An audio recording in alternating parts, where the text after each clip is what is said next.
This is JS Party, your weekly celebration of JavaScript and the web. Are you missing out on the changelog newsletter? Every Monday, I curate, contextualize, package up, and email you the developer news worth your attention. It's a totally free way to keep up with the fast pace of the software world the easy way. Sign up today at changelog.com/news. Big thanks to our partners, Fastly.com, Fly.io, and Typesense.org. Okay, hey, it's party time, y'all.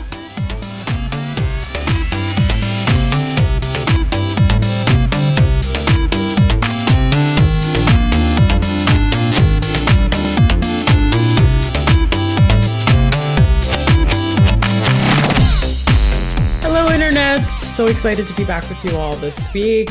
We have a very special guest with us today. His name is Mark Erikson. Hello, welcome, Mark. Hello. Glad to be here. Yeah, and it's just Mark and I today. And, you know, I think if we had any other person here, we wouldn't even have enough time to probably even finish the intro, because I mean, I know Mark, my brother Mark is a verbose man. In fact, we're going to be talking about a blog post he wrote today. That's why we're here. And I'm going to admit, I haven't even finished the blog post. There's like 3 paragraphs that I haven't read yet. So my verbose friend, Mark, welcome. So excited to have you on the show. So we're going to be talking today about some of the challenges that Mark has been facing as a maintainer, modernizing his packages, his node packages to use ESM.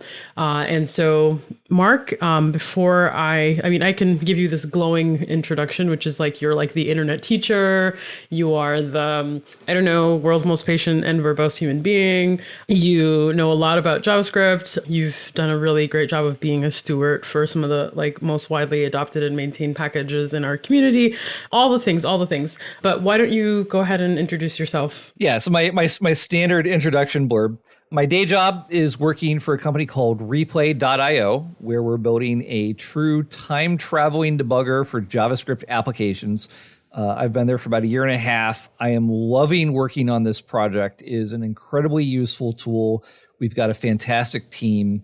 And as good as it is right now, and as much as it can make debugging easier right now, a year and a half from now, we're going to have some fantastic new features that we just haven't even had time to build yet. But I'm really excited about where things are going from here. Other than that, as you said, I answer questions any place there's a text box on the internet. I collect useful and interesting links. I write extremely long blog posts, and I maintain the Redux libraries. But most people know me as that guy with the Simpsons avatar.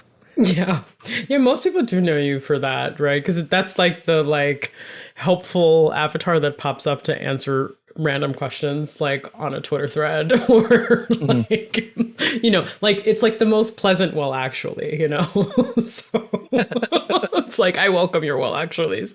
But yeah, no, Mark, thank you so much for joining us. So again, we're here to talk about modules and the process of kind of moving this massive ecosystem of ours into the world of ESM. And for those of you who might be wondering why is this a thing, ESM became a standard many years ago. It was actually technically part of the 2015 spec, although people have been working on modules for beyond a decade before that officially became part of the spec. And so, so why is this a thing? Well, we're going to go through a little bit of history first before we kind of get into the crux of what Mark's famous blog post is all about. But the front-end community kind of hijacked the Node ecosystem, right? Because we were using Bower and CDNs, and we were not in the Node space. And then React came along and was oh, you're going to need a compiler, and you're going to need a Node runtime to run and build your app. And so React kind of came onto the scene as a front end package in the Node ecosystem. And then the rest was history, right? So can you kind of walk us through that evolution a little bit, Mark? Sure. I love history lessons. I am generally a big fan of trying to understand when and why were tools created, or why were certain technical decisions made. In the context of that time and place, I think it's a lot easier to understand why things are the way they are now if you understand the decisions that were made, how we got here that way. So the first issue is that JavaScript as a language never had a built-in way to define packages or reusable modules in the same way that other languages like Java or Python did. So, Java from the beginning, you declared packages with a package keyword, you organized your files and folders based on a certain structure, and the compiler and all the tools then automatically understood, here's how you are defining your code. There's an import statement, and then all the tooling worked based on that. And JavaScript never had anything like that. And that's both because JavaScript was very hastily thrown together, the infamous 10-day development period at the beginning, but also because the intended use case early on was just like a tiny little bit of JavaScript in like a click handler or a mouse over, or maybe you've got a script tag in your HTML page, but it's, 10, 15, 20 lines maybe. And so like the original intent was just very small bits of interactivity. And starting, maybe 2004, 2006, around the time that Ajax started becoming a thing, people began writing, real serious applications in JavaScript. And now we're talking thousands, tens of thousands of lines of code, and millions now. millions. And you need a way to actually organize that code and to provide encapsulation and isolation and how different files refer to each other. So one of the first attempts to do something with this was actually just reusing a sort of discovered JavaScript construct, the immediately invoked function expression, or IFE. And people figured out that if I write my code for a quote unquote module inside an IFE, it provides the encapsulation and you can pass some arguments in and it can return something, and it sort of kind of approximates what a package module might kind of feel like in other languages. And from there, you kind of had a couple different community invented specs that came out. On the browser side, some people invented something called AMD, or asynchronous module definition. And it was supposed to be browser friendly. So you would first load a library like require.js that understood the structure of these AMD modules. And you would point it at your top level module file, and it would download it and look at it, and it specifies that it depends on, modules A and B, and so it goes and downloads those, and B depends on C, and so it downloads that. And it's this whole big waterfall of requests, and eventually it's downloaded all of them, and then unwinds and loads each file, and everything initializes. And that was meant to be browser-based, with the idea of downloading each file separately. On the other hand, on the Node side, they invented the CommonJS module format, which was specifically designed to be synchronous and read everything off disk at import time. So every time you call the require function, it actually does a very defined search in the local file system to try to find a file that matches the path that you gave it, which in a lot of cases isn't even a complete path. It has implicit assumptions about looking for index.js or looking for package JSON and trying to find the main field and those sorts of things. So you had two different community defined specs, neither of which was like standardized, both meant for different use cases. And I'll interrupt you right there, because I think like this for me is like the beginning of the rift, right? Which is interesting, like looking at it in retrospective now. You have people using JavaScript now in two different places, right? Folks who are using it exclusively in the browser and folks that are also using it in the server, in a server context, right? And remember, like Node was kind of like a revolutionary thing back in the day. Like I don't think even Brendan and I could have predicted that like one day JavaScript would be used on the server, one day JavaScript would be used to write scripts like that are running in washing machines. Like, it's like, what, And so So yeah, actually Whirlpool has like a phenomenal JavaScript engineering team for what it's worth. But, so JavaScript being in these different runtimes means, people are solving for this problem that really should just be part of the language, should just be a standard feature, right? But it isn't there, right? It's this huge gaping gap in the world's most popular programming language, for God's sake, right? And so here they are now independently solving this problem in the best way that they know how, right? Making the best decisions with like under the constraints and all that jazz, right? But they're solving the same problem in different ways, right? And I think it's interesting to hear you talk about this rift, because this rift, it's, bringing it back together, right? Like bringing us all back together to do it one way in these different contexts is like the real like source of pain here, right? Because there's some really big decisions, and we'll get into that later in the show.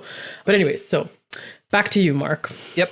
Some people attempted to kind of paper over some of that problem and invented another module format called UMD, Universal Module Definition, which is this horribly, utterly hacky and disgusting looking wrapper that does some careful checks. And it means that the same file can be used simultaneously as either an AMD module in the browser, a CommonJS module under Node, or a plain script tag that attaches variables to the global window. UMDs were like the hot, I think I can say the word on this podcast. They were hot when they first came out.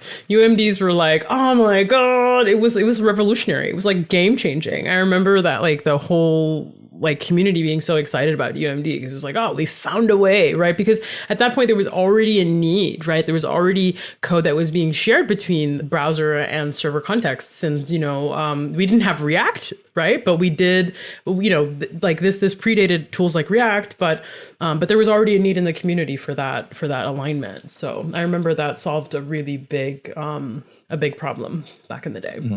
So where we ended up is that there were several years of investigation and research into what an official module spec might look like. And that was finalized, as you said, as part of the ES 2015 language spec. And we ended up with what are now known as ES modules. And the biggest issue here is that the ES spec defines the syntax for ES modules, the import and export keywords and how those are supposed to behave, and how when you export a variable, it's a live binding. So if something else imports it and then the first module reassigns to it, it actually gets the new value. But there were some parts of the behavior that they didn't specify. And that's roughly speaking how the host runtime environment, in other words, either a browser or Node, should actually handle like loading the files off disk, and how they should handle interoping with other module formats. And so what ended up happening is that browsers mostly figured out how they were going to implement the loading, the downloading and the parsing and the execution of ES modules. But Node had a much harder time figuring out what they were going to do, because they had to worry, like Node was already all in on CommonJS. Node was built around this concept of CommonJS. And so now the question is like things like, if we look at any random.js file and we found it and we're trying to load it, how do we know ahead of time if that is supposed to be CommonJS or ESM? Like we really can't know it until we've actually tried to parse it and execute it and then find out that, oops, we guessed wrong. Or what happens if you've got an ESM file that tries to call require or tries to import a file that's CommonJS, or vice versa? Like, what are the semantics and how does that interrupt? And so the Node folks ended up spending years debating all this and trying to figure out how it was going to work. And it was a very painful and involved process. A lot of people with good intentions, spent a lot of time arguing about how this stuff should work. Eventually, Node made some technical decisions and implemented them and moved on. And so in theory, Node has pretty good support for both CommonJS and ESM right now. But where this has led to is we have an ecosystem of many different tools with different expectations around how different modules. The other complicating factor, and this is what you were saying a minute ago, people have been wanting to use ES module syntax even since before the spec was finalized. And so bundlers like, Webpack and Vite and Parcel and ES Build have had support for parsing and loading multiple modules of different kinds in one code base for years. So they've kind of had to invent their own semantics for what happens when you go back and forth and what happens if a CommonJS file imports an ESM file and all this stuff. And that doesn't necessarily match how Node decided that they were going to do things.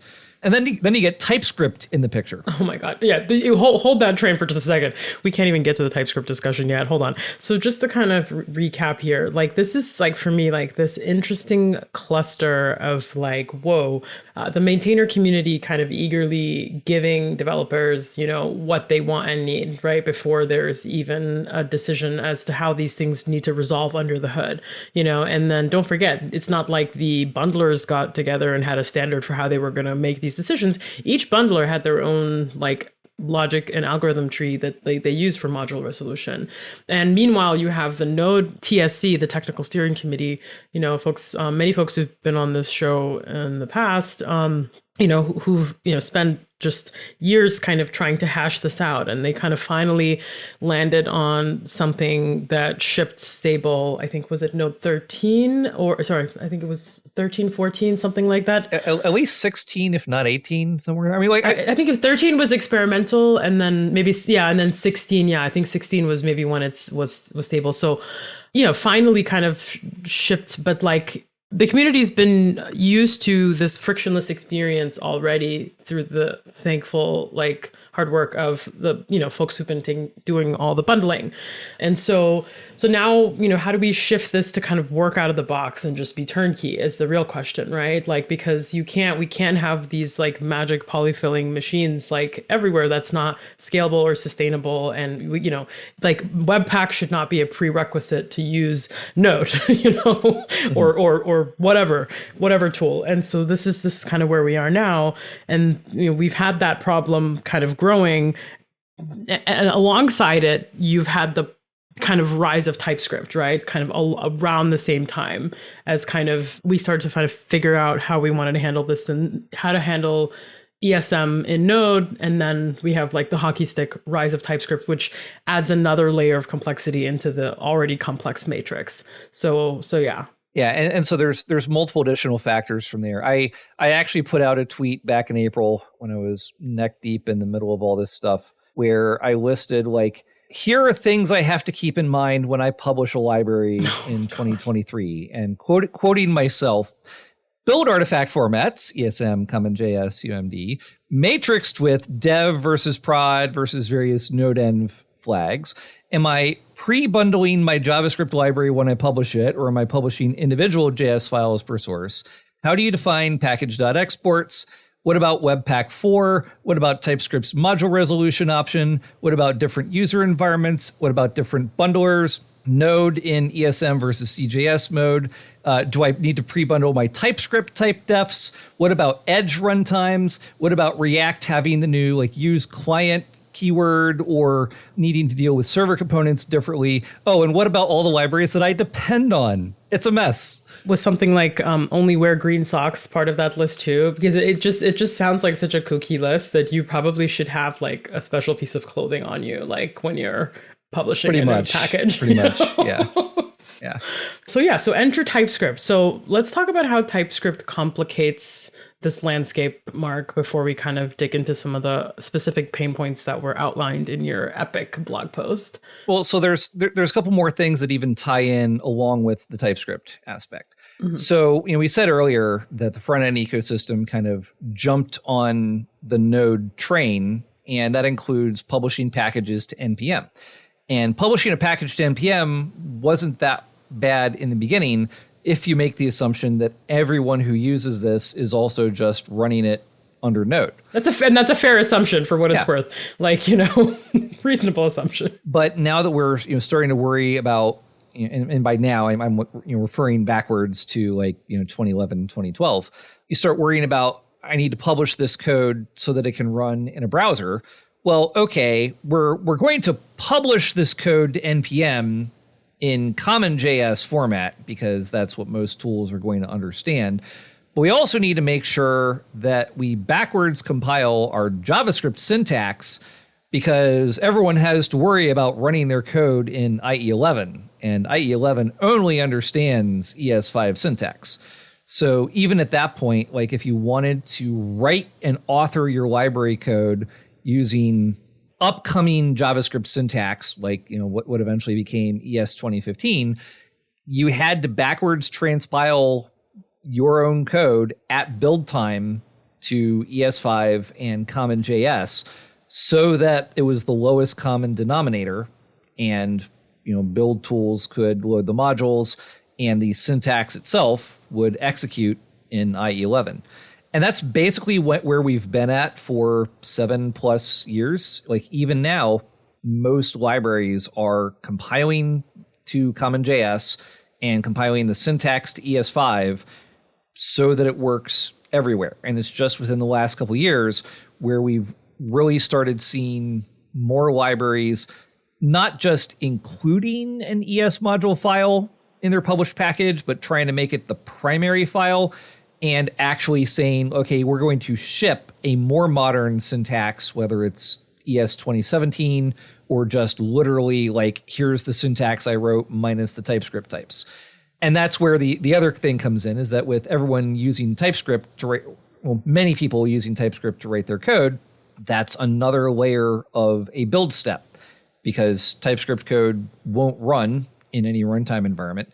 So at a bare minimum, even if you're not going to convert the syntax, you have to at least strip out the TypeScript types when you publish it. Yeah, that sounds like a good time. Sounds like there needs to be a service, publish as a service. Like, like I wrote this in whatever language, whatever runtime, just here you make it work for, make it work for everyone else. Like this should just be like, yeah, there should like, like a Jetsons machine, you put whatever code in, then it spits out like this huge matrix of formats that you can distribute. It's crazy. Like a podcast distribution or something, right?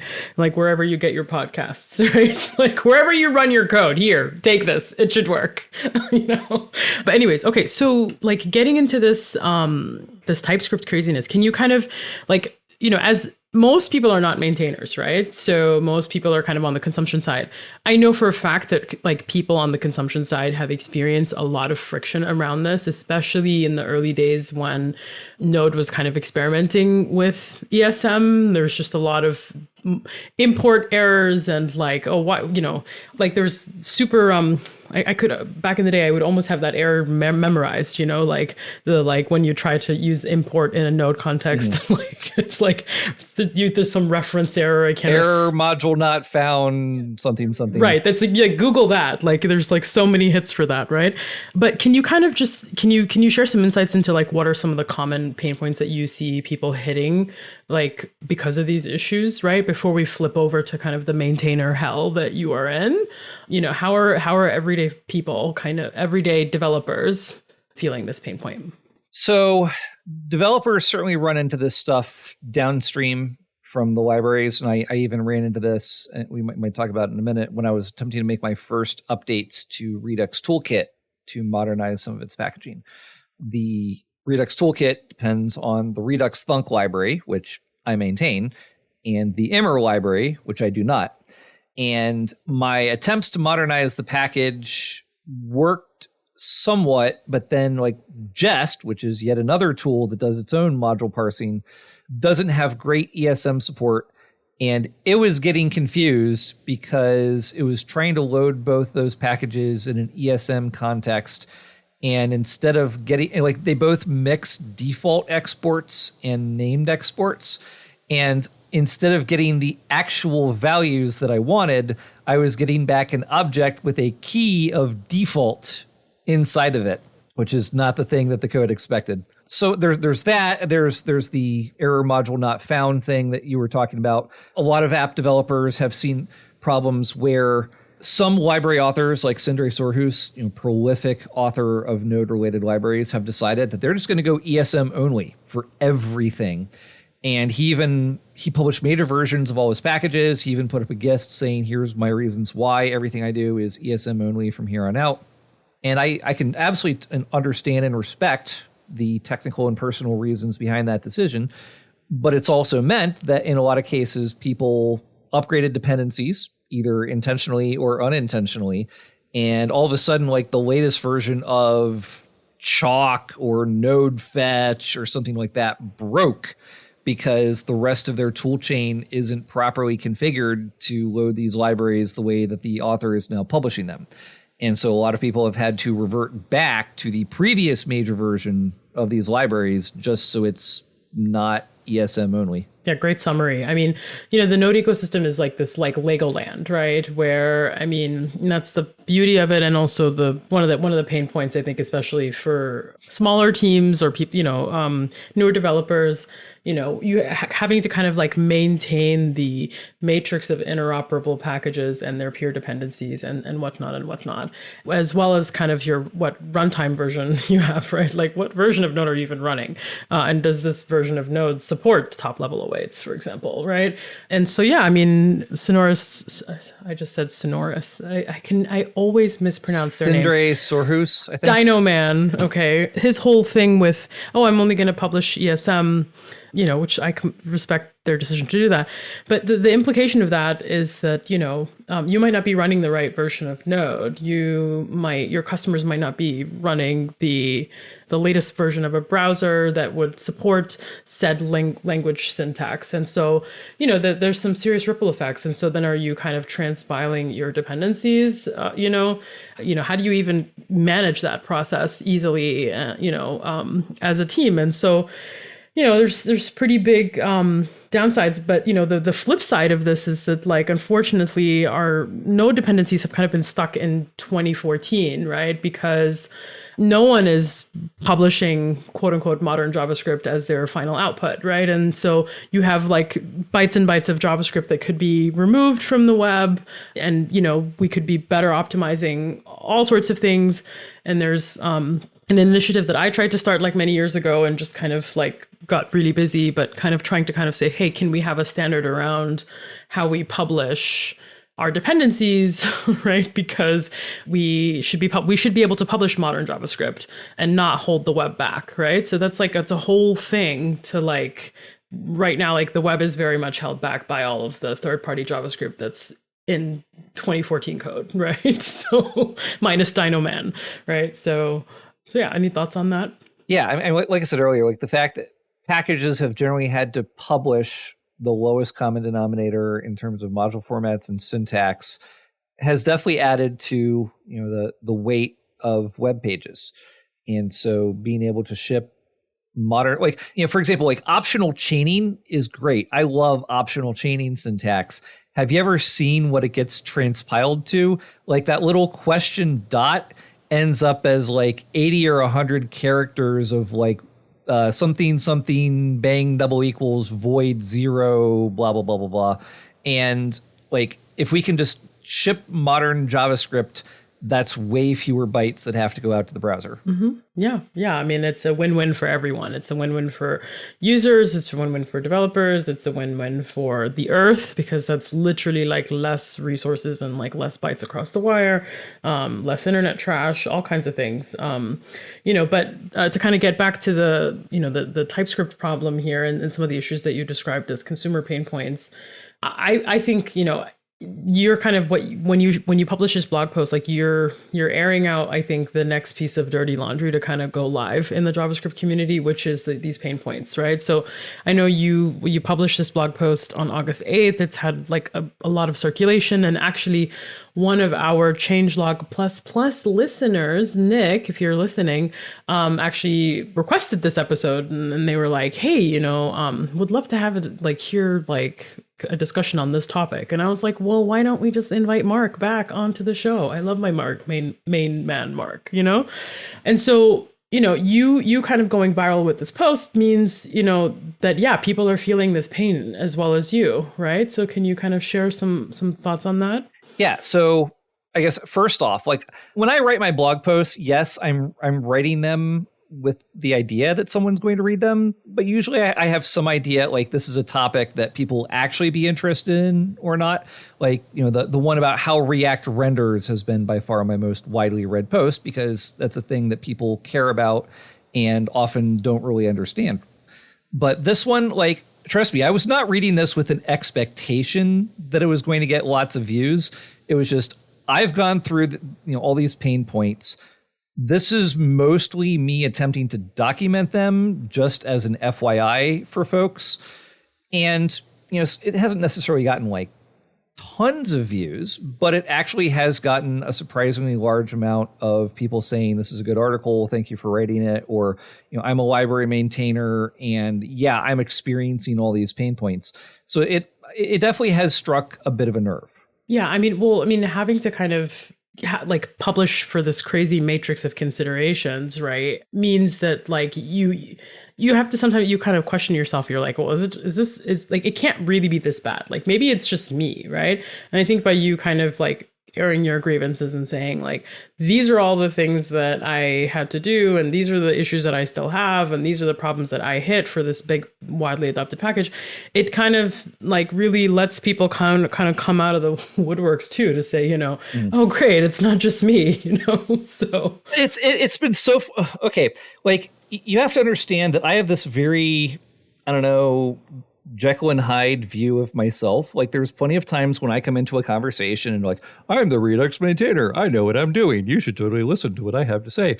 But there's lots of other times where I genuinely feel like I don't know much about this topic, and that may or may not be an accurate view of myself, but that's the feeling that I have. And there have been a couple who like read this post and legitimately told me, like almost verbatim, it's like, wow, if Mark Erikson doesn't know what he's doing, how can anyone else know this? Which is hilarious because I barely know what I'm doing here.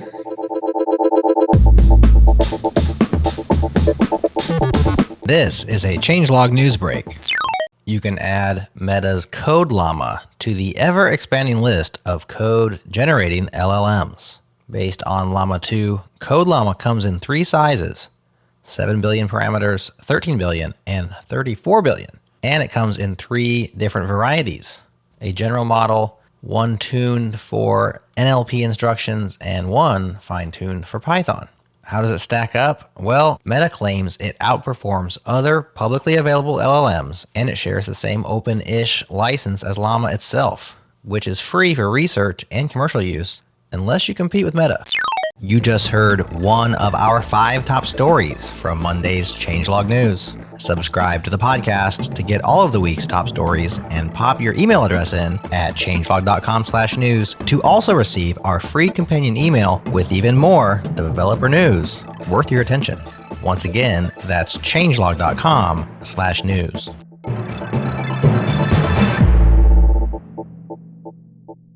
Let's get into kind of some of the specifics here. So we're going to flip on to talking about what are these serious pain points that Mark has experienced along with other developers.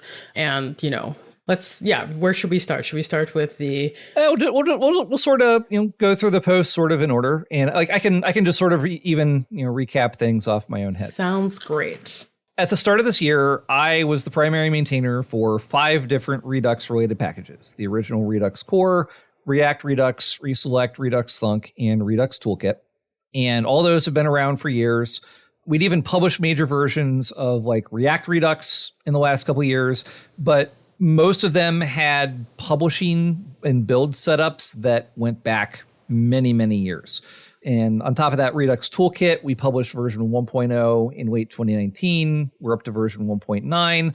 And I'd made a few updates to the publishing setup, switching to something ES Build for that project a couple years ago.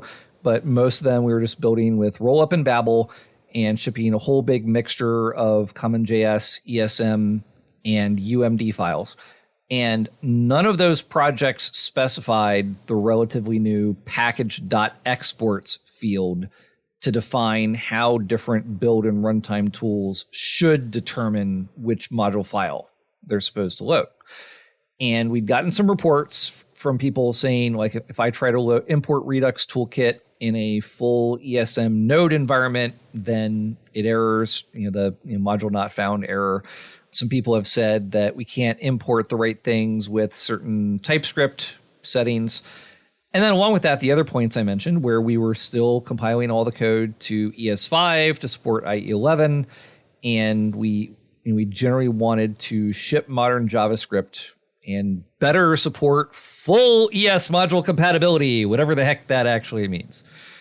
And I'd been squirreling away hundreds of bookmarks about this topic for years, knowing it was a thing that was eventually going to happen and scared me. And so I finally started to look at it at the start of this year. And I did a bunch of research, and I thought I knew what I was doing, and I was very wrong. And I tried to update Redux Toolkit to add package exports, and I tried putting the type module field into our package JSON, thinking that was a thing that I needed to do. And like I said, stuff broke. In this case, primarily just not being able to load dependencies properly. And you put type module in your in your package JSON, right? Just because there's like maybe a few other places you could have potentially even done something similar to that, right? There's like tsconfig, there's package JSON, right? There's I was under the impression that putting the field type module in your project's package JSON was a requirement for quote unquote ES module compatibility. I didn't even fully 100% understand what that meant, but I thought that it was a thing that I had to do. And as I found out later, the core issue there is that, like I said, Node has to figure out for any given file, is this CommonJS or ESM? And originally, everyone's just shipping files with a .js extension and importing them, requiring them, whatever. So if both your CommonJS and your ESM files have a .js extension, how can it know without parsing them? And so what the Node folks decided was there's two different ways you can do it. One is you can actually use different file extensions. If it's .mjs, it's an ESM file. If it's .cjs, it's a CommonJS file. But where does that leave any .js files?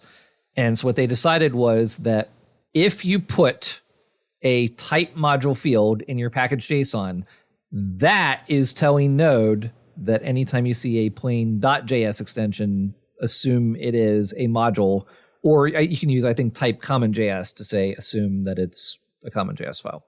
And so I didn't really understand the implications. What if we don't have anything there? If you don't have anything there, it's just default, right, to CommonJS. Yeah, still defaulting to assuming CommonJS for all .js extensions. Yeah, which makes sense for like backwards compatibility, right? To think about all the like thousands and thousands of Node projects that are CommonJS, and they want to be able to still bump their Node versions, right? So of course they're gonna try to do this in a way that's not gonna break everybody's app automatically. That would be like the death of Node, if you can't upgrade.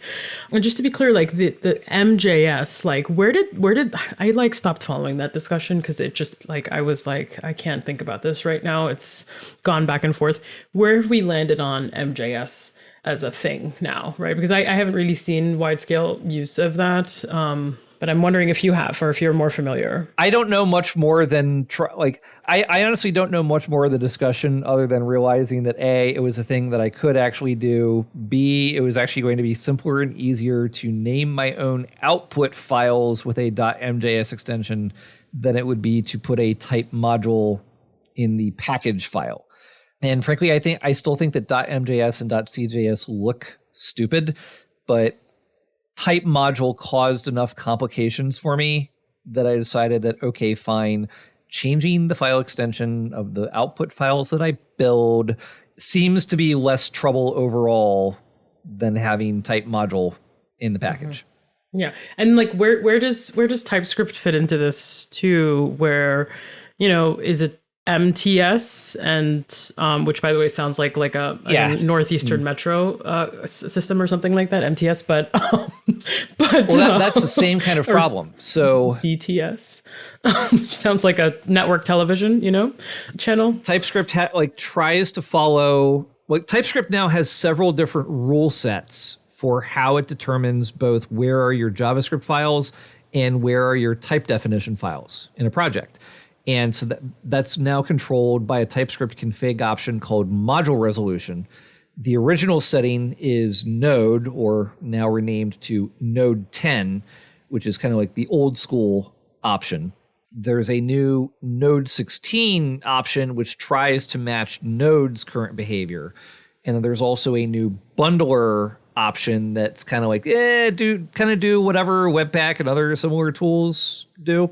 And that also implies, like, one of the things that Andrew Branch from the TypeScript team pointed out is that you can have mismatches between your runtime code and your TypeScript types. Like, because of how the module formats work, if you only publish one set of types, and for example, by default, it has a .d.ts extension, TypeScript's going to say, oh, that's types that are sort of meant for a CommonJS file, right? But the runtime behavior in the exports of an ESM file could be different. That having output the types representing CommonJS might not be accurate for what actually happens at runtime.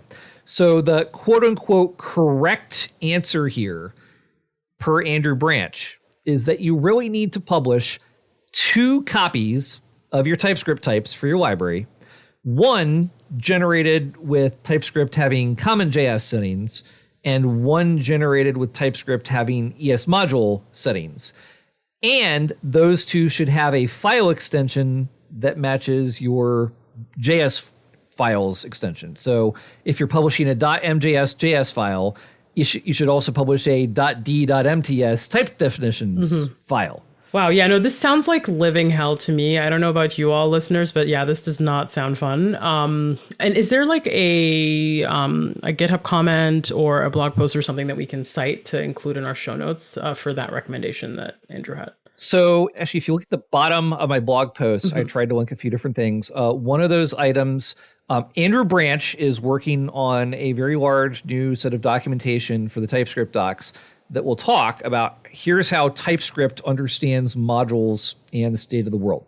And the current work in progress for that is in a GIST. And it's pretty long, like it's several thousand words at least. Well, I guess my question is, why does it have to be any different than how JavaScript understands it, right? Like, in the sense that, does there need to be a distinction other than just how we handle types? And like, that should also just be very straightforward for the most part. Like, I'm just trying to understand like why the need to kind of have a whole complex like second system here. I'm going to do a bad job explaining it, but the one line summary is that it's because TypeScript is a types only overlay on top of whatever happens at runtime. In fact, here's even one of the goofier things that I still haven't fully wrapped my head around. So one of the other aspects of using ESM, especially under Node, is I believe in some cases you really need to actually specify .js as part of an import statement. So, import curly braces, whatever, right, from / some other file .js close quotes. And I'm still not even 100% sure when that's necessary. But okay, what happens if I am authoring a file in TypeScript and all my TypeScript files have a .ts extension? Your import, but like, that's just at compile time. At runtime, all your files have a .js extension, so you have to write import / something.js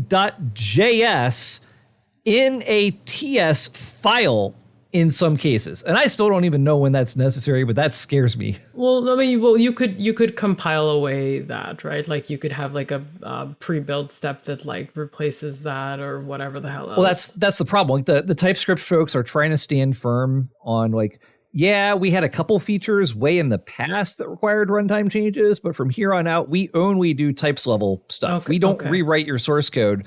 So there's multiple issues where people have begged, let us write .ts in our imports and then just like rewrite that to .js for us at output time? And the TypeScript folks are like, nope, that's runtime changes, not going to do it. Yeah, I mean, I guess it just makes like grepping your code that much like one more thing you have to think about when you're just trying to grep for like all matches of a file name or whatever, right? Or a file path. But yeah, I mean, I don't know. I mean, we're living this lovely like module hell. So that is 2023. But anyway, so moving on your blog post. So where did we leave off? Yeah, so my first attempt at trying to modernize Redux Toolkit's package didn't work. And I concluded that I'm going to have to spend a whole bunch of time setting up example projects using a half dozen build tools and environments and combinations so that I can verify that any future attempts to update the package actually work right in each of those environments. So I wrote a little tiny Redux Toolkit sample app and a playwright test, and then I built it with Create React App 4, which uses Webpack 4, Create React App 5, which uses Webpack 5, which supports the export keyword, Vite, and Next, and then a couple of different like Node and CJS mode and Node and ESM mode folders. And that at least helped. The other really big thing I found was that same Andrew Branch guy has written a tool called Are the Types Wrong? And you give it a package name and it will download the package and say, here's how TypeScript is going to interpret the way you've defined everything. And it actually points out a number of common mistakes. Like, do you have a mismatch between your JS files and your TS types? Or whoops, something you listed, just like we can't even find that at all. And so using that as both a local command line tool for checking things and a CI tool for verifying that, this PR doesn't break anything has been incredibly valuable. And in fact, I was using that even trying to work on stuff last night. Mm-hmm. Wow. I think you've kind of made yourself like your own little pre-packaged like dressing room, kind of space where you're just like, all right, now let me fake publish, right, with Yalk or something, and exactly that, yeah, and then I'm gonna make sure that everything still works as expected. And I think for me, like, I'm really appreciate, and I hope the community does as well, of course, the diligence that you're going through to make sure that there's no edge cases for people depending on what kind of combo they have, like runtime bundler, etc. But really, like, this is a moving target. Like, let's be real, right? Very much so, yeah. And so it's not a magic bullet. And so it's just like you're like one publish away in any given thing, any given thing changes, and like you're back to square one potentially. And so and there's even another example that popped up literally like last night or this morning. So the React team has been working on React server components for the last couple of years. And I think it's a genuinely interesting and very useful technology. But there's been issues both around kind of like the marketing rollout as well as the way that like the React team in Vercel have been implementing the first real usable version of it. And there's documentation about how to use it inside of Next as an application developer, but there's no real documentation about how libraries are supposed to interact with a React Server Components environment. And so this has popped up in a few different ways. So Next 13.4 came out back in May, and they flipped their defaults so that if you just keep hitting enter when you create a new project from the command line, it defaults to a Server Components setup. And the documentation says you're shows using server components by default. And so people are following the defaults and trying to use server components without really thinking about the pros and cons. And a lot of people still want to use Redux. And so they're trying to add Redux and thinking they can just, throw the React Redux provider in one of their server components. But it turns out server components have a lot of technical restrictions. You can't call create context from within a server component import. You can't call or use any of the React hooks in a server component. And so people were trying to do what they thought was the obvious thing of, I know how to set up Redux, I'm just going to add it to this parent component, and it would break. And then they would file issues against either the React Redux or Redux Toolkit repos and say, why doesn't this work right? And then we had to spend hours, looking into it before we asked, are you using Next and server components? And they would say yes. And then we'd figure, those don't actually work together, at least not the way you think they do. Like you can render it inside what's now called a client component, but you have to have that separation from the server component part of the page. That doesn't even feel like a Mark problem, though. That this feels like, maybe the rollout of this feature on the React side could have come with some more training wheels and guidelines and all the above, Yeah. And that's actually the exact point I've both stated in the blog post and tried to pass on as hopefully helpful feedback to the React team. But it's been an effect on us as the Redux maintainers. No pun intended. And Lens and the other maintainers of Apollo and folks on React Query and so on. And so there, in particular, there was one discussion thread where one of the next canary builds, when they're just daily type of builds, briefly broke Apollo client because it was starting to check for, are you importing any client-side code at all? And if so, let's throw an error. And they undid that change, but that whole discussion thread led to a pretty long debate between me and Lens, Redux maintainers, and Apollo for Lens, and Sebastian Markbaga and a couple of the Vercel folks. And there was a whole back and forth where, Seb was saying, well, you can add another exports condition to your package and create a whole nother build artifact just for use in React server components that makes sure it doesn't use any client code whatsoever, so it's safe. And Lens and I were pointing out that, wait, that's a whole lot more work for us. It's yet another build artifact we have to figure out how to generate. In the case of Apollo, they're not even using package exports. So they can't do that until the next major versions. And it felt very, very frustrating to be told, you have to do more work to satisfy this one extra runtime environment on top of all the work I'd already put in over the last several months. So there was even yet another development in that just last night.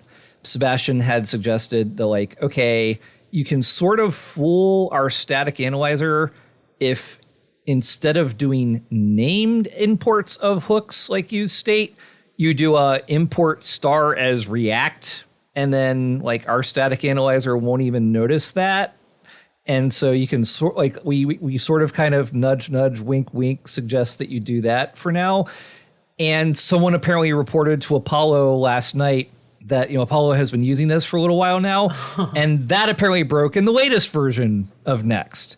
And I don't know if it's a bug on their side or what, but it's just emphasis on the moving target and so many things we have to worry about. Yeah, I mean, to me, it's just obvious at this point, right? And this is maybe, I know we have a couple more things to get through on the blog post, but there's a big need here for some standards and for everyone to kind of be working and publishing against the same specs, right? That way, as long as everyone's following the specs and everyone's following the rules, then there's confidence in that handshakes should just work. Because really, this should just work, right? We're really, I expect a lot of this churn to leak out into the community. It already is, but it unless we fix it, it's only going to get worse, And I've been begging for years for someone who actually knows what they're doing, aka not me, to publish the authoritative comprehensive guide on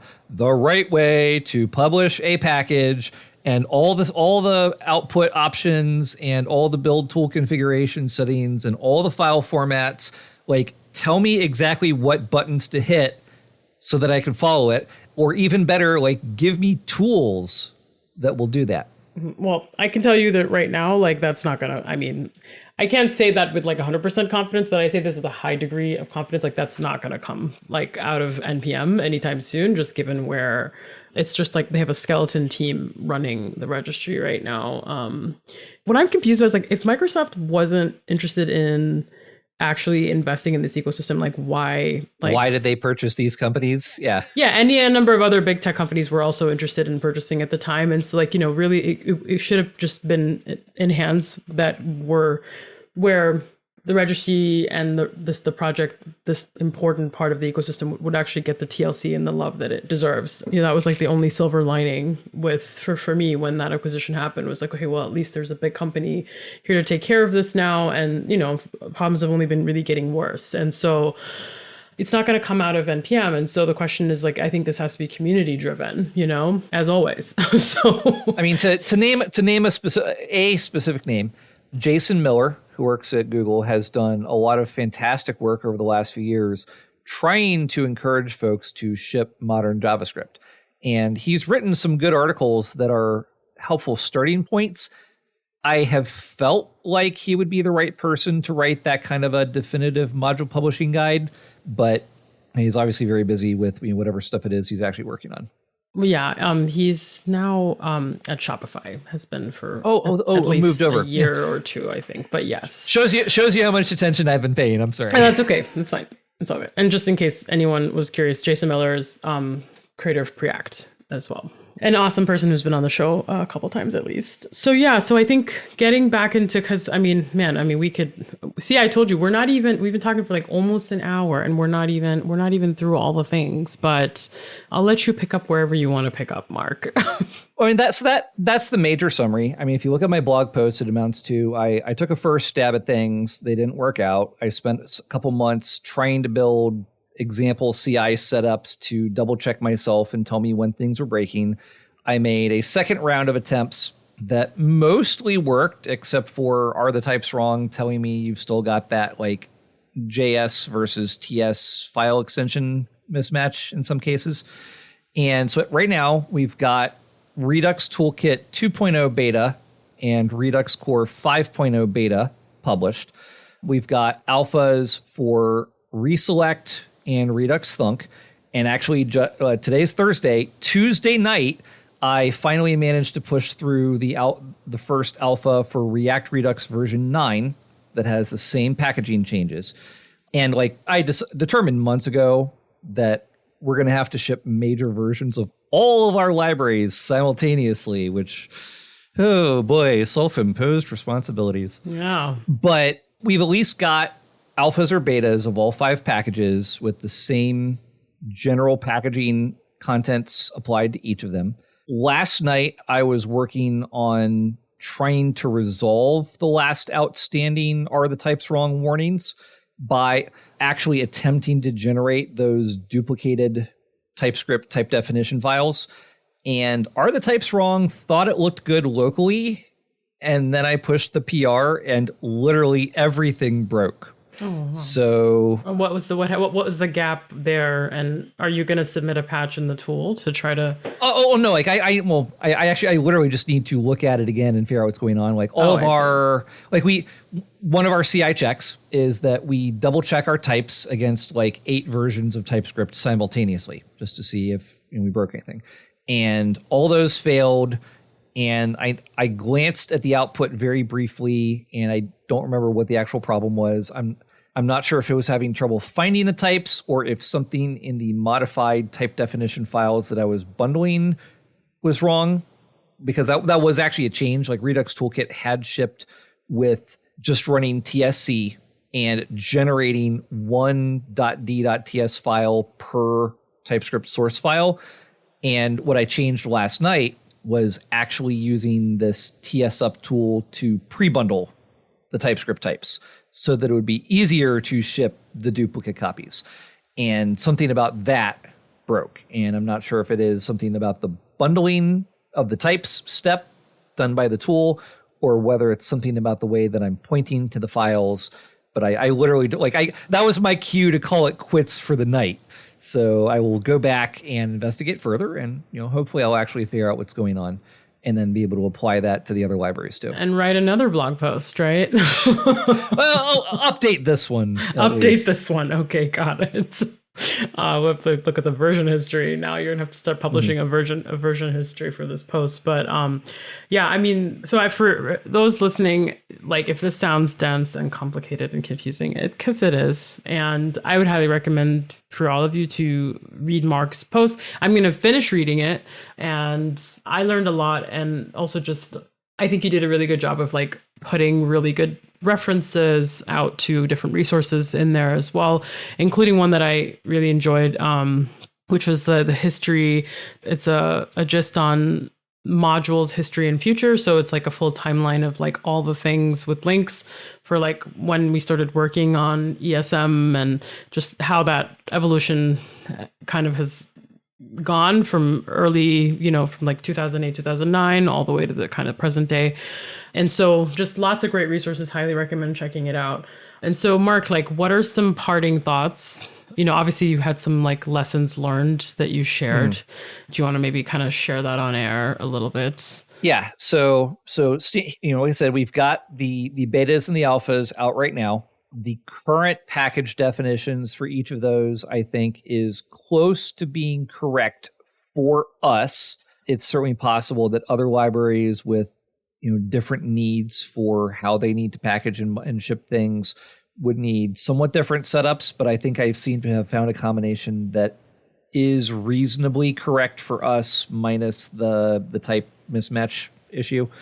It is really hard to keep up with the nuances of all the different tools, and I wish there were a resource that listed how each bundler and each runtime environment handle things in some kind of a way. There's a couple resources I've found, but not quite the thing that I have in mind. Similarly, I have found a couple guides to how to try to publish a package, and they are useful. Again, I think I have a picture in my head for what I sort of imagine the ideal resource to look like, and no one has written that yet, and no, I'm not going to because I don't have time. Having better tooling would drastically help. What about standards? No mention of standards. Like standards would be exceptionally helpful too. Yeah. Like having standards, having guides, having tools that correctly output the right combinations would be extremely helpful.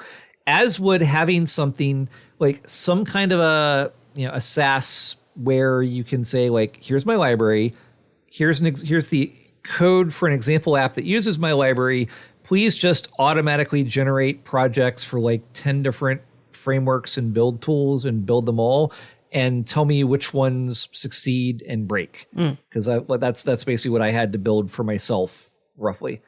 And then, server components are a great idea. I think they're going to be a very valuable part of the React ecosystem, but the technical rollout has been rocky and confusing. And then, like we're going to be stuck with somewhere in between CJS and ESM for a number of years. I even saw a pair of blog posts just recently where the Dino folks were arguing that CJS is dead and holding us back.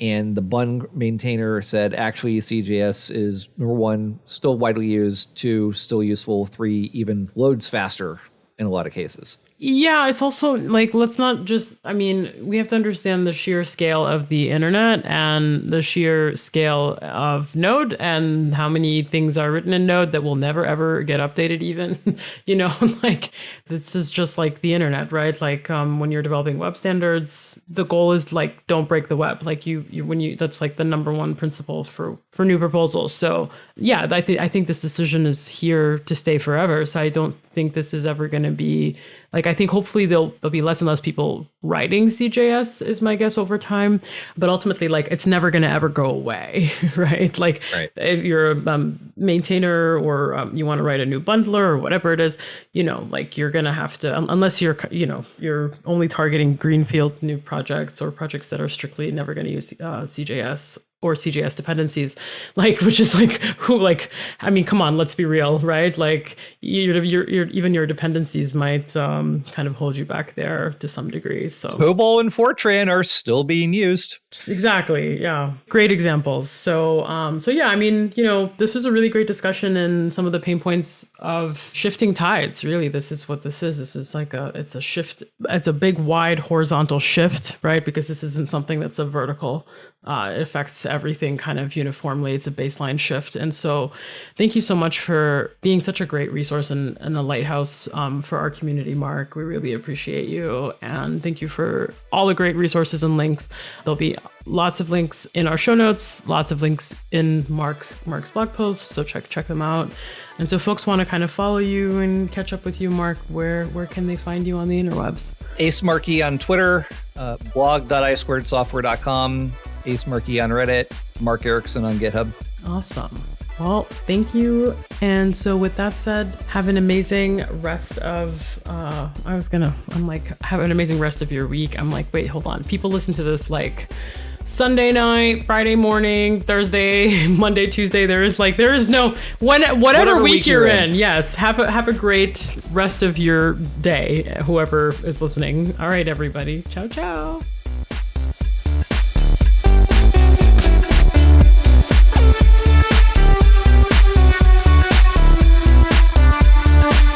This episode features a bonus 5 minutes for our changelog++ people. Amel has been on fire with the bonuses lately. If our membership program is news to you, learn all about it at changelog.com/++. There's a link in your show notes and chapter data. Just paste it in there. What could go wrong? Thanks once again to our partners, Fastly.com, Fly.io, and Typesense.org. And to our Beat Freakin' residents, Breakmaster Cylinder. Next up on the pod, Nick, Amel, Chris, and yours truly discuss the news, including Astra 3.0, and play a game of headlies. Is it a headline? Is it a headlie? You decide. Stay tuned right here. We'll drop that episode into your podcast app next week.